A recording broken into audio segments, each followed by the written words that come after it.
Al-Ghaus, rajanya para wali.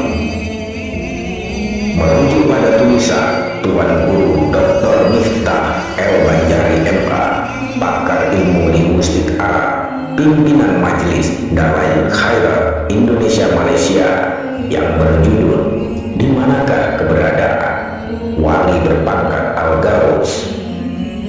Simak sampai habis agar tidak gagal paham dan tersesat. Menurut ajaran Al-Imam Muhyiddin Ibnu Arabi, waliullah yang tertinggi dinamakan Al-Qutub atau Pos Allah. Ia kadang juga dinamakan Al-Ghaus atau penolong atau Sultan Al-Auliya, raja para wali. Akan tetapi sebagian membedakan antara Sultan Auliya atau Ghaus dengan Qutub. Menurut pandangan ini, semua Sultan Al-Auliya adalah kutub, tetapi tidak semua kutub adalah Sultan Al-Auliya atau Ghaus Al-Adab.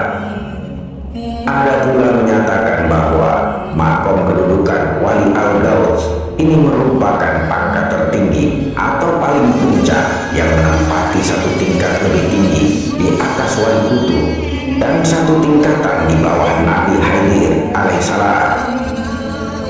Namun ada juga keterangan yang menyebut dengan istilah kutub al-attab atau kutubnya kutub. Ada pula keterangan yang menyebutkan kutub memiliki dua wakil, yaitu dinamakan dengan wali Aiman. Salah satunya wali Aiman, yakni Imam Kanan. Yang dimaksud dengan Imam Kanan hanya mengetahui alam malakut atau alam kekuasaan alam gaib. Dan yang satunya Imam Giri hanya mengetahui alam mulk atau alam kerajaan, alam dunia jasmani. Kutub Al-Ghaus adalah pusat daya-daya spiritual. Ia mengumpulkan semua makom. Ia adalah merupakan kutub semesta lahiriah maupun semesta batiniah yang kesemuanya berputar di sekelilingnya, seperti Ka'bah yang menjadi sumbu perputaran dalam tawaf. Namun terkadang kutub juga diberikan kekuasaan eksternal atau politik atas seluruh umat, seperti halnya 4 khalifah pertama pasca peninggalan Rasulullah SAW, seperti Khalifah Abu Bakar bin Siddiq, Khalifah Umar bin Khattab, Khalifah Utsman bin Affan, dan Sayyidina Ali bin Abi Thalib. Adalah kutub agung atau Sultan Aulia yang diberikan kekuasaan politik. Akan tetapi kebanyakan kutub hanyalah penguasa rohani dan tidak memiliki kekuasaan politik. Abu Yazid Al-Bustami dan Maulana Rumi, beliau berdua merupakan contoh dari jenis wali ini. Mayoritas wali kutub tidak memiliki kekuasaan eksternal. Hanya ada satu wali kutub dalam setiap zamannya. Dalam setiap zaman hanya ada satu wali kutub, atau dalam pendapat lain satu Sultan Aulia, di mana semua wali berputar di sekelilingnya. Dan pandangan ini hampir disepakati, seperti yang dijelaskan oleh Hakim Al-Tirmidzi, Syekh Al-Akbar Ibnu Arabi, dan Al-Husbiri. Meski sudah menjadi kesepakatan hanya ada satu Sultan Aulia yang ada di setiap zamannya, namun dalam kenyataan sejarah kita kerap menjumpai kabar bahwa ada lebih dari satu Syekh Sufi yang hidup dalam kurun waktu yang sama atau berdekatan, tetapi dianggap sebagai kutub atau Sultan Aulia. Demikian pula dalam setiap tarekat, seringkali muncul klaim bahwa pendiri tarekat yang sama-sama hidup dalam kurun waktu yang relatif sama atau beberapa mursyid penerusnya menempati kedudukan makom kutub. Bahkan di masa sekarang pun terdapat beberapa kabar ada wali kutub lebih dari satu yang berada di beberapa tempat. Barangkali kutub yang dimaksud di sini seperti yang disinggung oleh Syekh Akbar Ibnu Arabi, yakni kutub untuk makom spiritual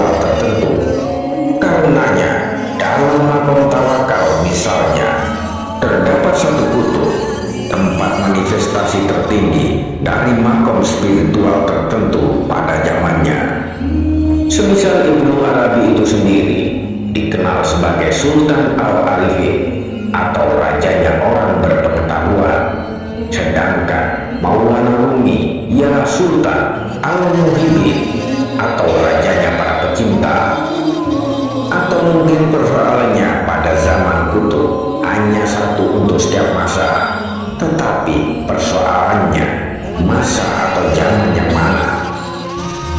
Jika sudah berbicara tentang dunia spiritual, waktu adalah relatif, non-linear, dan ada banyak alam selain alam dunia ini, yang berarti ada juga banyak masa atau zaman.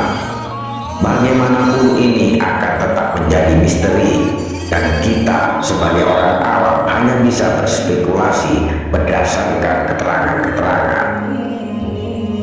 Ibnu Arabi dalam kitab Futuhat Al-Makkiyah menyatakan bahwa ada 84 kategori wali dan 35 diantaranya memiliki batas pada masa tertentu.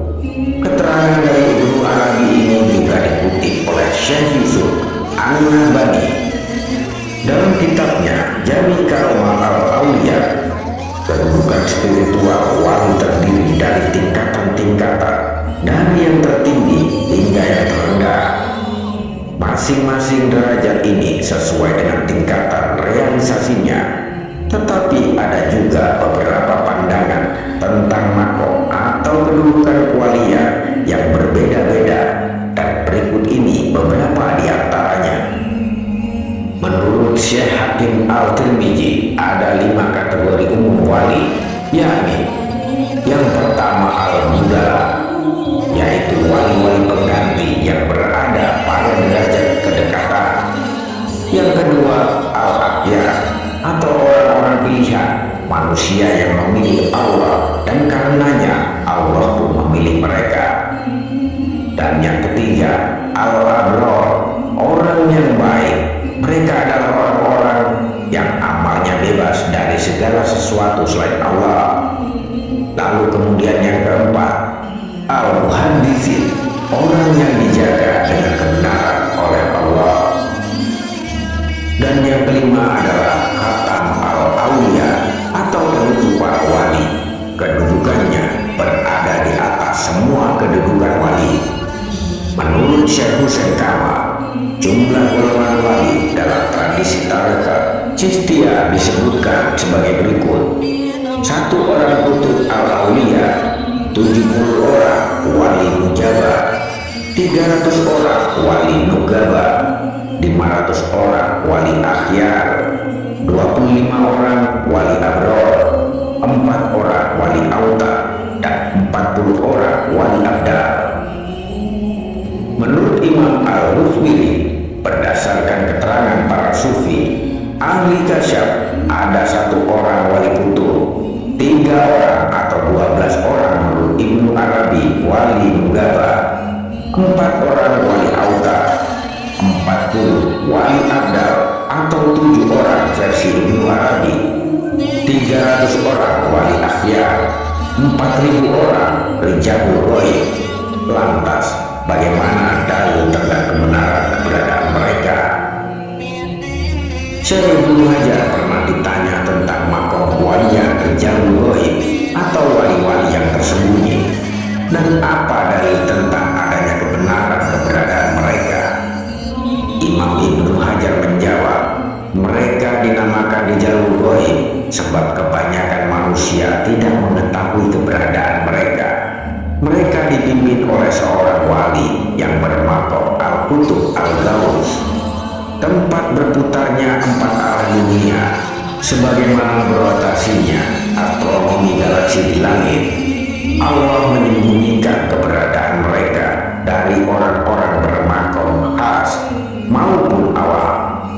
Lalu di manakah wali Ghaus itu berada?